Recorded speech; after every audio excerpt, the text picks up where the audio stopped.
छोटे से बीज से तैयार हुआ ये कड़ी पत्ता कितना खूबसूरत लग रहा है ना। इस छोटे से पॉट में 3 कड़ी पत्ताज हैं। ओके, हे एवरीवन, कैसे हैं आप सब? आई होप आप सब ठीक होंगे। तो नए दिन के साथ नई शुरुआत करते हैं। सो मैं अब आपके सामने प्रस्तुत हो गई हूँ अपने नए 5 हैक्स लेकर, 5 किचन हैक्स लेकर, जो मैंने अपनी हाउसकीपिंग की जर्नी से सीखे हैं। हाउसकीपिंग की जर्नी का एक्सपीरियंस तो मुझे रोज़ ही होता रहता है, कुछ ना कुछ तो मैं रोज़ सीखती हूँ, लेकिन जो अभी तक मैंने सीखा है वही मैं आपके साथ शेयर कर रही हूँ। आपको तो पता ही है कि अब दिवाली आने वाली है। दिवाली आएगी तो हर घर में सफाई का कंपटीशन भी चलने लग पड़ा है। सफाई करके हर चीज़ को चिपकाना भी है, तो उसी में हमें एक चीज़ और चिपकाते हैं, वो है हमारा फ्रिज। जब मुझे याद है, जब मैं इंडिया में थी और जब फ्रिज साफ़ करने की बारी आती थी, मुझे पूरा क्या बोलूँ, पूरा यकीन होता था कि फ्रिज तो साफ़ हो जाएगा, बट 2 चीज़ें जाएंगी, एक मेरी पीठ और दूसरा मेरा समय, क्योंकि फ्रिज साफ़ करना कोई मजाक नहीं है। आपके एटलीस्ट 2 घंटे तो जाते ही जाते हैं। आपको पता है, फ्रिज के जितनी स्टेन, उसके पतीली के दाग, उन्हें साफ़ करने में बहुत टाइम जाता है। हर जगह पानी पानी पानी। तो जब मैं इंडिया से यहाँ आई, यहाँ पर भी फ्रिज है, तो सेम प्रॉब्लम मुझे यहाँ भी फेस करनी पड़ी। जब मैंने फ़र्स्ट टाइम फ्रिज साफ़ किया था, तब वहाँ तो मम्मी होते थे, लेकिन यहाँ पे तो कोई नहीं था। खुद अकेले जब फ्रिज साफ़ किया, मुझे याद है मुझे 2.5 घंटा लग गया था फ्रिज को सारा साफ़ करने में, उसका सारा सामान बाहर निकालने में, उसके स्टेन साफ़ करने में, सामान दोबारा से सेट करने में। उसका रिज़ल्ट ये हुआ था कि फ्रिज तो साफ़ हो गया था, बट मेरी पीठ चली गई थी और मेरा समय भी। ओके, लेकिन फिर भी मैंने उस प्रॉब्लम से एक चीज़ तो सीखी, और जो सोल्यूशन मैंने किया उससे, मैंने जब सेकंड टाइम अपना फ्रिज साफ़ किया तो मेरा टाइम कम हुआ, और अभी मैंने थर्ड टाइम अपना फ्रिज साफ़ किया और मेरा टाइम उससे भी कम लगा है। हार्डली अब मुझे शायद 1 घंटा लगा होगा अपने फ्रिज की फुल क्लीनिंग में, उसके ट्रेस को अंदर रखने में। और वो क्या था, क्या सोल्यूशन मैंने किया, वो मैं आपको बताती हूँ। तो मैं अब क्या करती हूँ, अब मैं अपने फ्रिज की हर ट्रे के ऊपर ऐसे मैट बिछा देती हूँ। ये मैट्स आपको ऑनलाइन भी मिल जाएंगे, ऑनलाइन आपको मीशो से भी मिल जाएंगे, अमेज़ोन से भी मिल जाएंगे, बट वो होते हैं मैट के, और वो सबसे सही रहते हैं, क्योंकि उनमें अगर जो भी डस्ट हो, आप उन्हें सिर्फ डस्टर से साफ़ करें और वो आपका गुड टू गो हो जाता है। बट ये वाले जो मेरे हैं, ये मैंने इधर से ही बाय किए थे, तो इनको इनका साफ़ करने का है कि जब भी आपके ये गंदे हों, आप इन्हें निकाल लें, सिर्फ पहले सूखे कपड़े से इन्हें आप साफ़ कर लें, फिर इन्हें धोकर आप यूज़ कर लें। सो अगर आप पहले ऐसे मैट्स अपने फ्रिज में रख देंगे, तो ये आपके काम को आधा कर देंगे। 50% आपका फ्रिज ऑलरेडी साफ़ है। क्योंकि जो भी गंदगी होगी, जो बर्तनों की गंदगी, जब उसके नीचे कुछ लगा होता है, वो सारा इन मैट्स के ऊपर लगता है, जो सीधा ट्रे के टच में नहीं आता है। ट्रे के टच में नहीं आने से आपको घंटों ट्रेस को घिसना नहीं पड़ेगा, वो सिर्फ इस मैट के ऊपर ही लगेगा। सो ये मैं आप प्रेफर करती हूँ कि मैं अपने हर ट्रे के ऊपर एक मैट ज़रूर लगाती हूँ। अब बात आती है इसके हैंडल की। आप देख सकते हैं इसका हैंडल बहुत बड़ा है, और इतना बड़ा तो कवर मुझे मिलना नहीं था। सो मैंने क्या किया, मैंने इतने एरिया पर एक माइक्रोफाइबर क्लॉथ लगा दिया है, क्योंकि मुझे इसे इधर से खोलना होता है। तो जब भी मैं और मेरे हस्बैंड फ्रिज को खोलते हैं, तो हम इसी से ही अपने फ्रिज को खोलते हैं, जिसके कारण हमारा हाथ जो है, अगर गीला भी हो तो वो कहीं और नहीं जाता, वो उसके निशान कहीं और नहीं छपते, हम इधर से ही फ्रिज को खोलते हैं। सो अगर आपका हैंडल छोटा है, तो आपको तो इन मैट्स के साथ मीशो अमेज़ॉन में ये आपको आराम से 6 पीस का सेट मिल जाएगा, जिसमें छोटा हैंडल कवर भी होता है। लेकिन अगर आपका हैंडल बहुत बड़ा है, तो आप ऐसे एक कवर लगा सकते हैं, जिससे आपका हाथ सिर्फ इधर ही लगे। और बेटर है कि आप इधर माइक्रोफाइबर क्लॉथ लगाएं, कि जब ये गंदा हो आप इसे रिमूव करके साफ़ कर लें। ये है हमारा हैक नंबर 1।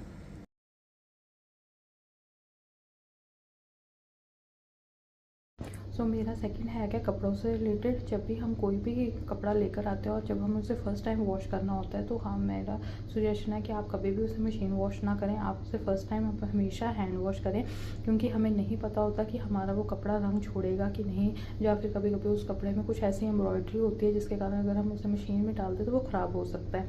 सो आप उसे फ़र्स्ट टाइम हमेशा हैंड वॉश ही करें। ये मेरे हस्बैंड की शर्ट्स हैं, ये वो इंडिया से लाए थे। इन्हें अब मैं फ़र्स्ट टाइम वॉश करने लगी हूँ, और फर्स्ट टाइम मैं इन्हें हैंड वॉश ही करने लगी हूँ। और मैं जब हैंड वॉश करती हूँ, जब मैं हैंड वॉश करती हूँ, मैं ऑलवेज़ प्रेफर करती हूँ शैम्पू। मैं कभी भी इसमें सरफ़ या फिर जो टाइड होता है वो नहीं डालती। मैं फ़र्स्ट टाइम हमेशा शैम्पू से वॉश करती हूँ कपड़ा।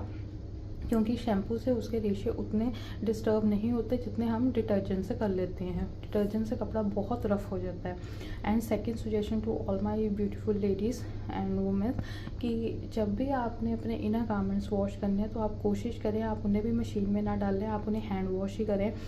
सपोज़ आप नहाने जा रही हैं या फिर अगर आप फ्री हैं, आपको लग रहा है कि आपके पास क्लस्टर इकट्ठा हो गया है इनर गारमेंट्स का, तो आप उन्हें हैंड वॉश ही करें, आप उन्हें मशीन वॉश ना करें। क्योंकि आपको पता है कि हमें सबसे ज़्यादा वहाँ पर प्राइवेट पार्ट में हमें सबसे ज़्यादा प्रॉब्लम इन्फेक्शंस की होती है।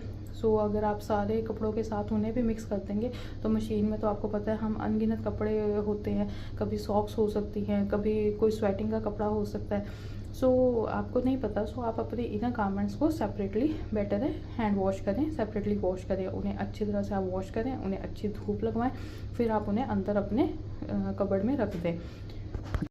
हमारा जो हैक 3 है वो है रिलेटेड इन ऑयल कंटेनर्स से।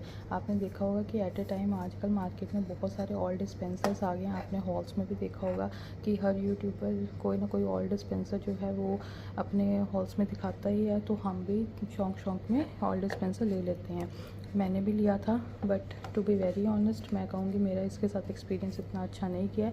ऑयल डिस्पेंसर जब हम लेते हैं, आप फर्स्ट टाइम उसे वॉश करते हैं, ये साफ़ सुथरे रहते हैं, कोई प्रॉब्लम नहीं होती। लेकिन अगर आप जब एक बार इनमें ऑयल और करते हैं, उसके बाद जब आपका वो ऑयल ख़त्म हो जाए, फिर अगर आप इन्हें वॉश करते हैं तो इनके अंदर और ऑयल के निशान पड़ जाते हैं।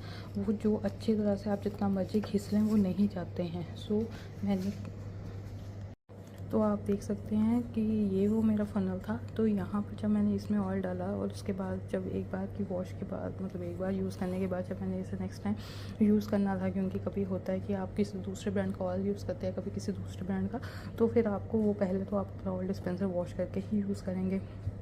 तो जब मैंने इसके साथ ऐसा किया तो आपने देखा होगा तेल के ज़िद्दी दाग यहाँ पर बहुत बुरी तरह से सारे उसके स्टेन्स लग गए थे, वो नहीं जा रहे थे। तो वो मेरे पास पहले इस साइज़ में छोटा था, मैं पहले फ़र्स्ट टाइम वो यूज़ किया था, वो मेरी लाइफ का फर्स्ट ऑयल डिस्पेंसर था और उसके साथ मेरा ऐसा एक्सपीरियंस हुआ तो मैंने उसे डिस्कार्ड कर दिया था। और फिर मैंने ये बाय किए थे, ये मैंने इंडिया से लाई थी, मैंने ये मीशो से बाय किया था।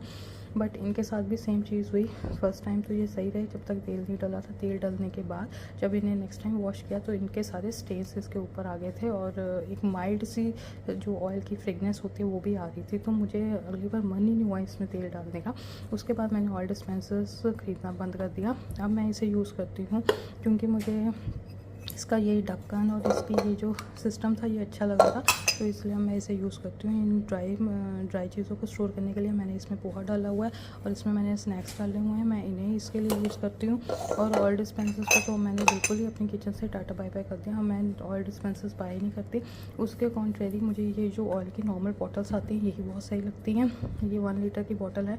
जब आपने जितना तेल जैसे जैसे आपका तेल इसमें ख़त्म हो रहा है, मैं इन बॉटल्स को यूज़ करती हूँ। जैसे आपका तेल पूरा ख़त्म हो जाए आप इन बॉटल्स को डिस्कार्ड कर दो। लेकिन जैसे आप देख सकते हैं, जैसे अभी इस बॉटल में इतना तेल ख़त्म हो चुका है लेकिन तेल के स्टेन देखो लगे हुए हैं। तो ये सेम चीज़ें इन ऑयल डिस्पेंसर्स में भी होती थी। सो अब मैंने इन्हें मैं अब इन्हीं बॉटल्स का यूज़ करती हूँ। मुझे यही बिल्कुल सही लगता है। जैसे ये बॉटल ख़त्म हो जाती है मैं इसे डिस्कार्ड कर देती हूँ। मैंने ऑयल डिस्पेंसर्स के ऊपर पैसा इन्वेस्ट करना टोटली बंद कर दिया। हाँ, अगर आप ये बात करो कि ग्लासवेयर अच्छे होते हैं तो ग्लासवेयर मैंने पर्सनली बाय नहीं किए हैं, सो मैं ग्लासवेयर के बारे में आपको नहीं बता सकती। अगर हैक 4 की बात करें तो वो रिलेटेड है इन प्लास्टिक कंटेनर से। आपने अपने घर में देखा ही होगा कि हम ऐसे प्लास्टिक कंटेनर ज़रूर बाय करते हैं अपने सामान को स्टोर करने के लिए। तो जब भी आपने इन्हें यूज़ करना है आप इन्हें धोकर वॉश करके और इन्हें सुखाकर ही यूज़ करें, क्योंकि कंपनी ने इन्हें स्टोर किया होता है। इनमें सिलिकॉन्स के बैग्स होते हैं। सो आप इन्हें ऐसे बिल्कुल भी यूज़ मत करें। इन्हें आप अच्छी तरह से वॉश करके सुखाकर ही यूज़ करें। मैं जब भी ऐसे कंटेनर्स लेकर आती हूँ मैं उन्हें पहले वॉश करती हूँ, फिर उसके बाद ही मैं उन्हें अपना मसाला या फिर कुछ भी प्रिजर्व करने के लिए यूज़ करती हूँ। सो आप भी पहले इसे वॉश करें, इसे धोकर इसे धूप लगवा कर ही यूज़ करें। अगर हम बात करें अब हैक नंबर 5 की, तो हैक 5 है, आपने देखा होगा हमारे कुछ लीव्स जो हैं वो ऐसे गिर जाते हैं। मैं इन लीव्स को कभी भी फेंकती नहीं हूँ। मैंने इनके लिए एक छोटा सा बॉक्स बनाया हुआ है। इन बॉक्स में मैं इन लीव्स को कलेक्ट करती रहती हूँ और इस बॉक्स को मैंने रखा हुआ है धूप के आगे। मैंने आराम से इसे धूप के आगे पड़ा हुआ है। ये धूप के आगे पड़ा रहता है, जिसके कारण 4-5 हफ्ते में ही इसके जो सारे लीव्स है वो प्रॉपरली ड्राई हो जाते हैं और मैं नेक्स्ट टाइम इसे अपने प्लांट्स में एज ए खाद की तरह यूज़ कर लेती हूँ। ये बिल्कुल ही आप देखेंगे सूख जाते हैं ये लीव्स।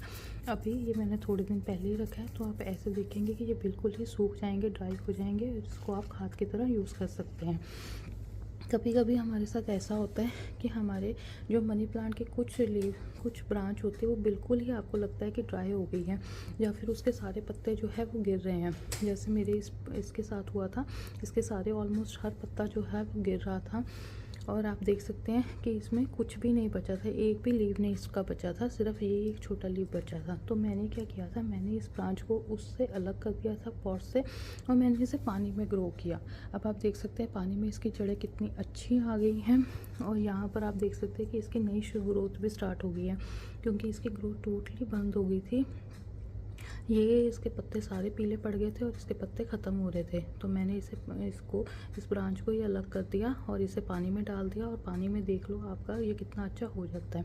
क्योंकि मैंने बहुत लोगों को ये बात करते हुए सुना है, मतलब फेसबुक ग्रुप्स में मैंने देखा है, वो कहते हैं कि हमारे मनी प्लांट की जो ब्रांच है वो डेड पड़ रही है, उसके लीव जो हैं वो येलो हो गए, ड्राई हो रहे हैं। तो आप उन येलो लीव्स को बाहर निकाल दें, उन्हें फेंक दें और जो उसकी ब्रांच है अगर आपको लगता है वो बिल्कुल सही है तो आप उसे पानी में ग्रो करें। पानी में जब आप ग्रो करेंगे वो टाइम लेगी, लेकिन वो दोबारा से रीग्रो हो जाएगी। ये देखिए ये मेरा ऐसे ही धूप में पड़ा रहता है, इसके ऊपर सीधी धूप लगती है। 1 हफ्ता 1 हफ्ता या फिर 1.5 हफ्ते में ये प्रॉपरली ड्राई हो जाएगा और फिर मैं जब भी नेक्स्ट टाइम अपना कोई भी पॉटिंग मिक्स बनाऊंगी तो ये मैं उसी में डाल देती हूँ। आई होप ये थे मेरे आज के 5 हैक्स। आई होप आपको अच्छे लगे होंगे। मैंने अभी तक अपने जो भी हाउस मेकिंग एक्सपीरियंस है, जो मैं सीख रही हूँ, जो मैंने सीखा वही मैं आपके साथ शेयर कर रही हूँ। सो आई होप आपको ये पसंद आए होंगे। अगर आपको ये पसंद आए हैं तो प्लीज़ मेरी वीडियो को लाइक कीजिए, सब्सक्राइब कीजिए और अपना बहुत सारा मेरे चैनल को सब्सक्राइब करके बहुत सारा प्यार मुझे दीजिए। इस प्यारे से छोटे से कड़ी पत्ते के साथ आप भी मुझे मेरे चैनल को ग्रो करवाएं, उसमें मेरी हेल्प करें। Thank you.